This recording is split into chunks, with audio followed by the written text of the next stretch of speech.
but we'll see. I'll give more previews of that later. So we're going on to the round of 8 between Chaotic, who's going to be the purple Protoss in the lower left-hand corner, and GdR, who's the red Zerg in the upper right-hand corner on Xel'Naga Caverns. So Xel'Naga Caverns, I actually don't ever like playing as a Zerg player. It feels really awkward. The natural expansion's kind of far away, and all the other expansions aren't that bad. But honestly, Zerg players, I think, just from my general experience of seeing it, have learned how to kind of play around this.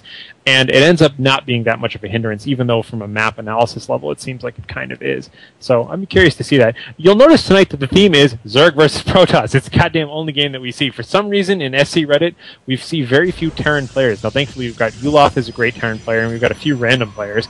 And of course Red Alert was a fantastic Terran player who stormed through a bunch of tournaments here. But I don't know. For some reason we only ever see Zerg and Protoss. We don't even see that many Zerg versus Zerg, oddly enough. All right, and I do apologize. I was making tea, and I did not really realize I was the host and holding everything up. So my apologies. And you are absolutely correct that we have a lot of Zerg players, and I guess Reddit's just kind of like a StarCraft 2 hipster. We've all been playing Zerg before it was cool.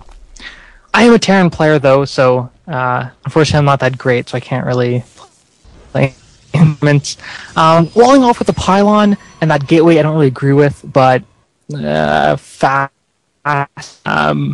wall is better than no wall at all, I suppose. Early pool, by the way. At least it was kind of early. The fact that it's up already. He pulled on like 9, I think it was. And that's interesting. It just might be a feint. He's making 3 Jones now. No Zerglings in sight, so he just might be trying to freak out his opponent. Same time, Protoss isn't really doing much of anything, just waiting for that gateway to finish in order to put down the Cybernetics core. It's worth noting, just as a correction, Chaotic is not a Protoss player. He's a random player. He happened to roll Protoss, so I thought I'd correct myself from earlier on there. Yeah, we don't see many random players. I do want to get back to playing random. I've been made, which I think is pretty solid opening against a Protoss that is getting not a fast expo, but a relatively quick. Like that's their build order. Roach pushes can be quite strong against this. I completely agree, and so that's why I'm glad to see him doing this here. Single Evo chamber, he might even do some upgrades. Hopefully we're going to see some Roach speed as soon as he hits tier 2. Got a lot of gas. Like he's definitely going 4x gas now. Hopefully he's going to keep the drone production up a little bit. Yeah, he's got 5 more drones coming out, so he's just droning hard. He knows his opponent is slowed down, so we'll see. Yeah, he's got both watchtowers. He's got overlords placed very nicely. No doubt one will be turned into a overseer at some point and rush into the sea. As you said, Glial reconstitution, so fast roaches, and way more drones, and 9 drones, so Zerg is being like the perfect Zerg right now, sending in that changeling, and is going to be able to see and check out what's going on inside his base. I love that. That's really nice. Most people would just go for just floating the overseer over, but he's actually using the abilities correctly, and we'll see if he even notices them. I'm sure he's aware that that's fake. Yep, there it goes. I don't know if this is true or not, but since a cannon is a detector, I think it kills it automatically. I thought it reveals it, but it doesn't auto-attack it. But maybe it does. I thought it just shows it as like a different color unit, but I could be wrong. If there are any Protoss players, if you could let us know, that would be fantastic. That's something I've always been interested in. We see Protoss making a bit of a push, and nope, just going to be taking out... Sorry, I'm just watching. I'm following your camera, so I'm just trying to deduce what's going on. I took a drink of coffee right that moment, so... Okay. No worries. Hydra Den. So Roach Hydra, very, very potent, and even getting armor upgrades. Taking down rocks, going to be getting a 3rd expansion, because at this point, Protoss isn't putting any pressure on, and if there is one type of Protoss you can easily kill a Zerg, it's one who sits in his base, because the late game macro of Zerg is absolutely terrifying and rip apart any kind of passive play. Yep, I completely agree. Yeah, I really love the opening of armor. for some reason, that's my favorite. That's my favorite way to go with Zerg, especially versus Protoss. Protoss is always going for weapon upgrades, and upgrading your own weapons doesn't change the fact that they kill you in fewer swings. So just upgrading armor negates that instead. Because honestly, the damage of roaches always feels great. Anyways, it's not like it's lacking. Whereas you can really notice the difference with Protoss units. So I really love the idea of just getting armor first and just using it to tank a little bit better. Especially when you have tanky heavy armies like roaches, and you know you're going to have your Hydras behind. Because frankly, 0/0 Hydras do tons of damage even without upgrades. They're just amazing. Very true. Putting another hatchery down next to it is natural, so because obviously you're going to need a lot more larvae. We've got goop being spread by all these overlords, so that's going to slow down any kind of quick or trying to expand into any of those locations for Protoss. Definitely shutting down that third expo. So obviously, yeah, Zerg simply knows how to get into the late game. He already has his hatchery up in anticipation of it. He's upgrading now, and he's got a pretty big army. Looks like he's going to make his first push, or just maybe kind of wait and see if he can just kind of keep pressure on his opponent and do some kind of contain. And a Spire even going up in the back of his base there. So he's kind of got everything here. Oh, and a single lone Immortal caught a little off guard, but no, he's got good army control. He's not going to push that too much. Having even just a couple of Immortals and Stalkers in this army can really, I mean, even just a couple of Immortals in the middle of the Stalkers can really swing this in his favor. If I were Zerg, would be a little bit scared about fighting that army at this point, just because it's got so much anti-armor capabilities that he really needs a bigger, huge amount of Hydras now.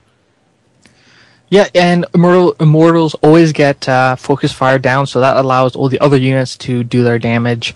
Something interesting to note, I'm definitely feeling Zerg going Ultralisk, because we've got ground armor. Why am I not mousing over? Yeah, Carapace level 2, and it's something you really want when you get big beefy units out.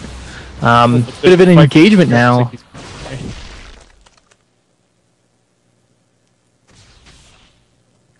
Stalker's pushing, and he's just kind of running now. I mean, this is that time where you want to see the creep expansion everywhere, because you cannot run from a Stalker army with a bunch of slow-moving Hydras like that. We'll see if he has the numbers for it, because frankly, Protoss has grown quite big, because it's even bases. Well, at least it was for the first half of the game. And a lot of shields everywhere. Immortals are firing off like crazy, not doing anything, not really taking any damage here. Roach is getting really, really hit on hard. Immortal on the left going down, Immortal in the front going down. One Immortal left on the right. Whole bunch of Hydralisk here, open fire. And looks like the Hydras are going to be able to drill through this now, because they have enough DPS to take care of these Stalkers, and they're going to be retreating. And thankfully, they're faster than the Stalkers, and only a few parting glances on the rest of them. But looks like that's going to take it. It's definitely the Hydras who are going to be winning this here. Yeah, Hydras had a great concave there, so definitely gave them the advantage. And at that point, if you notice, right before that battle, as Zerg was retreating from the rocks, that Protoss, or the closer Gold Expo, you saw drones no longer being made, and then just straight on Hydra Roach production. And that's, the perfect way to play Zerg. You build drones as long as you can, and then just at the last minute, when you know you're about to be attacked, then that's when you morph out a whole bunch of army units. And Protoss now, I guess, gonna try to get an economic advantage. Going to try to expand, but of course the goop's there. And now, of course, the map control that Zerg has is phenomenal. So Roach, I think, not Roach, I think Zerg is going to counterattack now, or at least try to put pressure on this third base to try to deny it from Protoss. Yep, this is a great move here. He's going to cancel everything and see if they're even going to fight here.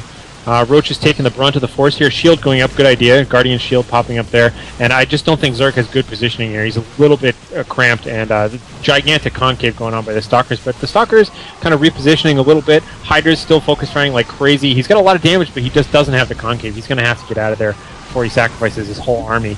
Even if he's taking he's taking a lot of Stalkers with him, honestly, because Hydras can stand up for them quite a ways, but he just does not have the positioning for this. I really want to see him not just throw out his whole army, but looks like he's just willing to trade armies now, because perhaps he thinks that he has better production anyways, and he'll just see what he can get next time. Because already he's got a huge army resupplying. Yeah, absolutely. We've got gold now. The gold base trying to be taken by Zerg, and of course a huge stream of roaches coming in now, which are going to do great against that stalker heavy mix. Still determined to get this expansion chaotic setting up, but here comes the push that we were just talking about. Here comes all the roaches, but just in time to get shot by a whole bunch of cannons and a whole bunch of mortals. Once again, terrible positioning for Zerg. Really want to see him get the hell out of there. He can easily take this army if he's fighting it someplace else, but he cannot take 3 photon cannons, 4 photon cannons, 5 photon cannons while this is all going on. He's going way too far to try to take out that immortal, and now warping in units to form a wall in and of themselves. Very nice play, and gonna sneak in a zealot that's gonna be immediately spotted. So unfortunately not that great. But again, more reinforcements are scurrying to the battlefield. Looks like they might be going around. He does, and they do have burrow. Although there are quite a few observers around for Protoss, going to be now attacking a third base. He's being really tenacious with these roaches once again. I mean, roaches are just taking the bulk, but I just really don't think he has enough Hydras to back them up to really do the damage here. But attacking on all sides here, the top team is looking pretty good here. The right-hand side is definitely getting its ass kicked a little bit.